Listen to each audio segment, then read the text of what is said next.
How's it going, everyone? So in this video, I just want to talk about how,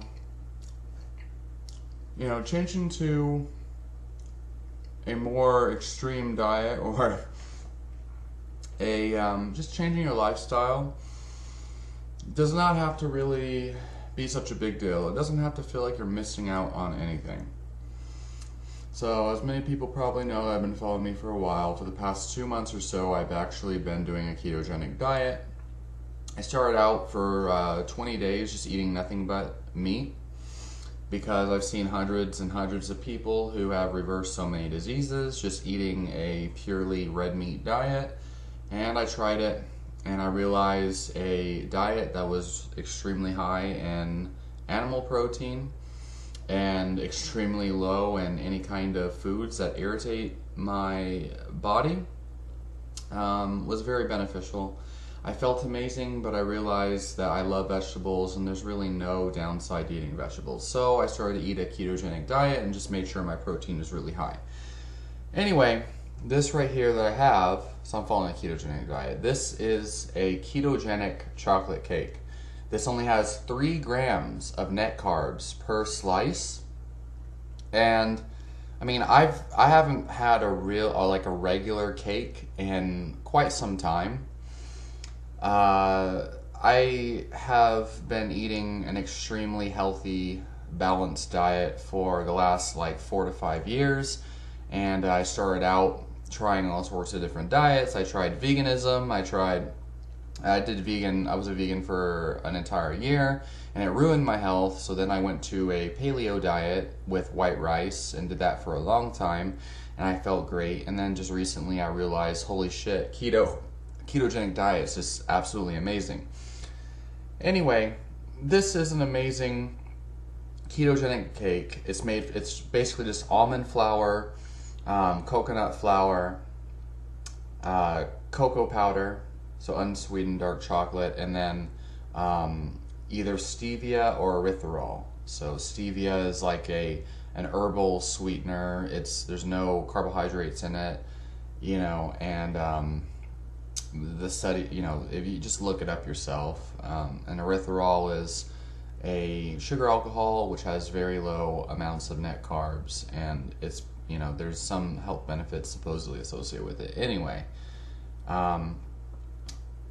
eating these things actually don't give me any kind of negative ill effects. However, when I used to eat cakes or anything like that, I used to always feel an insulin crash afterwards. I'd always feel horrible and lethargic. But I noticed as long as I keep my carbs low and I'm eating whole foods, this is basically just a bunch of almonds and coconut, I feel absolutely fantastic.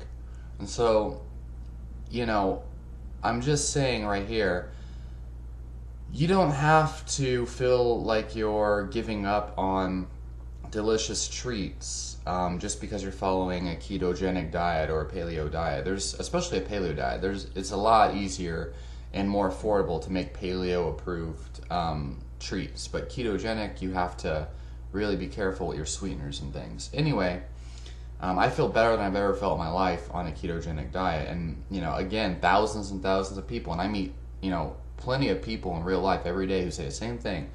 Ketogenic diets, they reverse diabetes. There's many people who have actually gone on a keto diet after heart surgery, and they've gotten off all their blood pressure meds. Lots of crazy shit that is completely opposite to the mainstream.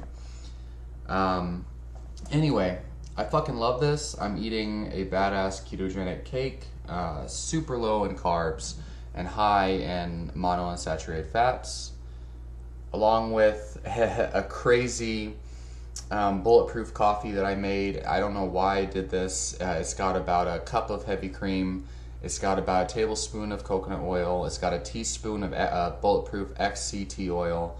It's got a tablespoon of grass-fed, pasture-raised organic butter, and then a tablespoon of ghee. I have no clue why I made this. I don't drink this much fat in my coffee often, but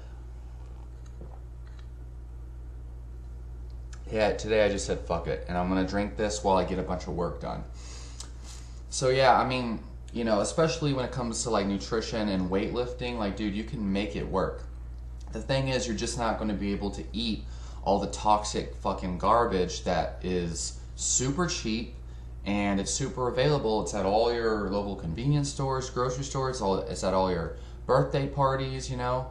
A pound of sugar is like 99 cents. A pound of white flour is like 99 cents. A pound of almond flour is like $6. A pound of coconut flour is like $4.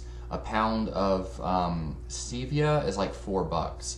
There's a reason why sugar and wheat and grains and all that shit's so fucking cheap. There's a reason why they feed cows, you know, they're herbivores, much more able to digest and ferment these grains than we humans are. There's a reason why they give these cows grains to fatten them up. And then, of course, they get sick and then they have to take antibiotics. It's because it's super cheap, but pretty much no animal on the planet besides birds are meant to be eating grains. Even herbivorous animals like fucking cows, they get sick when they eat all these grains. That's why they give them antibiotics. They get fat. That's the whole purpose of it. It's a cheap way to fatten up the animal to make more money off of higher poundage per cow. And then you have gorillas who, I believe it was a San Diego zoo. They were being fed like fruit, grains, and sugar, the typical, you know, American diet. And these high sugar hybridized fruits, which are unnaturally high in sugar. Well, actually, I've seen contradicting evidence from wild fruit analysis and lab tests. But these gorillas, you know, they developed diabetes, they developed heart failure, one of them. They get obese from consuming this modernized, westernized vegan diet that they fed to them. Anyway, all I'm saying is that shit's cheap, and that's why most people buy that crap. And you don't have to kill yourself to enjoy good sweets. The thing is, because these are more expensive, these ingredients, you shouldn't even be consuming, you know, like, you don't have to consume it very often, just like once a week as a treat. But, you know, for me, 2 pounds of meat, I can get local beef in Texas from my local HEB for about $3 per pound. So I can live on $6 a day, 2 pounds of meat. I can get some organic pastured eggs for like $3 from natural grocers, and I'm set. And that's real food right there, and that's what makes me feel absolutely amazing, and hundreds of other people as well. And then throw on some frozen broccoli, some carrots, you know, some organic spring mix or something like that, some olive oil, you know, whatever it may be, and you got like a badass meal. And of course, I load up on the herbs, not because I need to for taste, but well, partially they do taste great, but also because there's lots of micronutrients in them that you know, studies have shown seem to be pretty beneficial, and they don't give me any negative effects. Although a lot of people have to go on extreme elimination diets where they remove all plant foods from their diet, and they feel better just eating meat, unless they were bit by the Lone Star tick that makes you allergic to red meat. Anyway, all I'm saying is you don't have to deprive yourself, and you should find a way to make things work.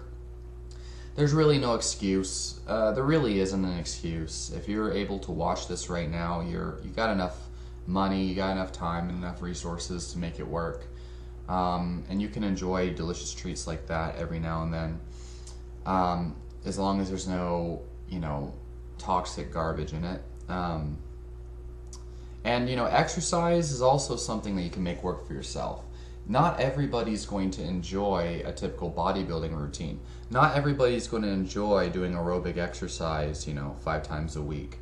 Find something that works, you know, find something you enjoy that helps you build strength and burn calories. I mean, we know that weight training is the most effective thing for building muscle and losing body fat, but you will gain body mass, lean body mass. And cardio is great too, so is high intensity interval training. So find something that combines all of that you can enjoy. Whatever it is, it doesn't matter. It doesn't matter whether you're doing powerlifting, CrossFit, Olympic lifting, you know, mixed martial arts, Taekwondo even. What matters is do you enjoy it, and is it a good, sustainable way to make a lifestyle out of fitness and health? So anyway, that's what I'm all about. It's all about finding a way to reach your highest potential in a way that works for you. So leave your questions in the comments down below. Let me know what you think, and I'll talk to you on the next video.